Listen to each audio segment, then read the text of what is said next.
পেলনীয়া কিছুমান টাইলছৰ টুকুৰা সেইখিনিক আকৌ এটা ব্যৱহাৰ কৰিব পৰাকৈ কি ধৰণে ৰূপ দিব পৰা যায় সেই চিন্তা কৰি মই টাইলছৰ কিছুমান ব্লক বনালোঁ। আৰু সেইখিনি উপৰিও মিউজিয়ামৰ দ্বিতীয় মহলত থকা যিখিনি ইলেক্ট্ৰিফিকেশ্যনৰ যিখিনি কাম আছিলে সেইখিনি সম্পূৰ্ণ কৰিলোঁ।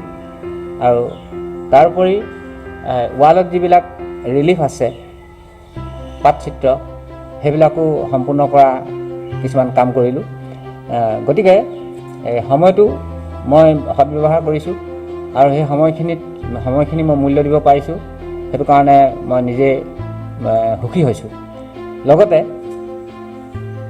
আজি গোটেই পৃথিৱীজুৰি কৰোণা ভাইৰাছে যি সন্ত্ৰাসৰ সৃষ্টি কৰিছে তাৰ পৰা যাতে পৰিত্ৰাণ পায় আৰু বিজ্ঞানীসকলে তেখেতসকলৰ যাতে উদ্ভাৱনী শক্তিৰ যোগেদি আমাক ৰক্ষা কৰিব পৰা যি ঔষধ প্ৰস্তুত কৰি উলিয়াব পাৰে, ইয়াৰ ভেকচিন প্ৰস্তুত কৰি উলিয়াব পাৰে সেইটো কামনা কৰিছোঁ।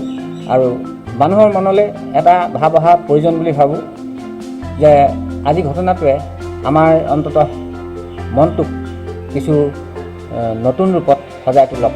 কাৰণ আমি বিশ্ব প্ৰকৃতিত জীয়াই আছোঁ, বিশ্ব প্ৰকৃতি নাথাকিলে আমি জীয়াই থাকিব নোৱাৰোঁ। গতিকে বিশ্ব প্ৰকৃতিক আমি কি ধৰণে সুৰক্ষিত কৰিব পাৰোঁ, আজি চাৰিওফালে যিটো দেখা গৈছে এটা পৰিষ্কাৰ, লকডাউনৰ সময়ত পৰিষ্কাৰ এটা ৰূপ দেখা গৈছে। গতিকে এই অৱস্থাটোৱে আমাক এটাই শিকাইছে যে আমি পৃথিৱীখনৰ যদি আয়ুস বঢ়াব লগা হয় আমি পৃথিৱীখনক মৰম কৰিব জানিব লাগিব। আৰু তেতিয়াহে পৃথিৱীত মানুহৰ বসতি স্থায়ী হ'ব আৰু তাক আমি সুচাৰুৰূপে মানৱ জাতিটোক আগবঢ়াই লৈ যাব পাৰিম।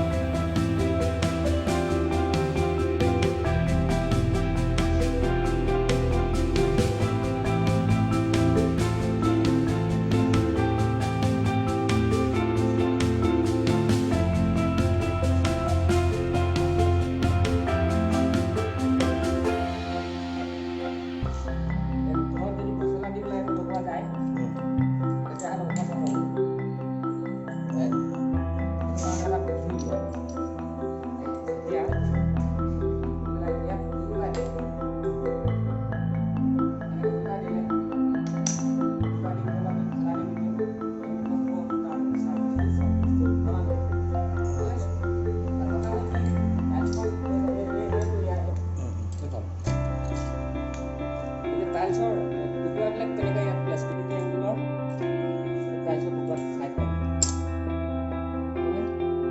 তাত কিনাৰত এটা চাৰ্ফেচ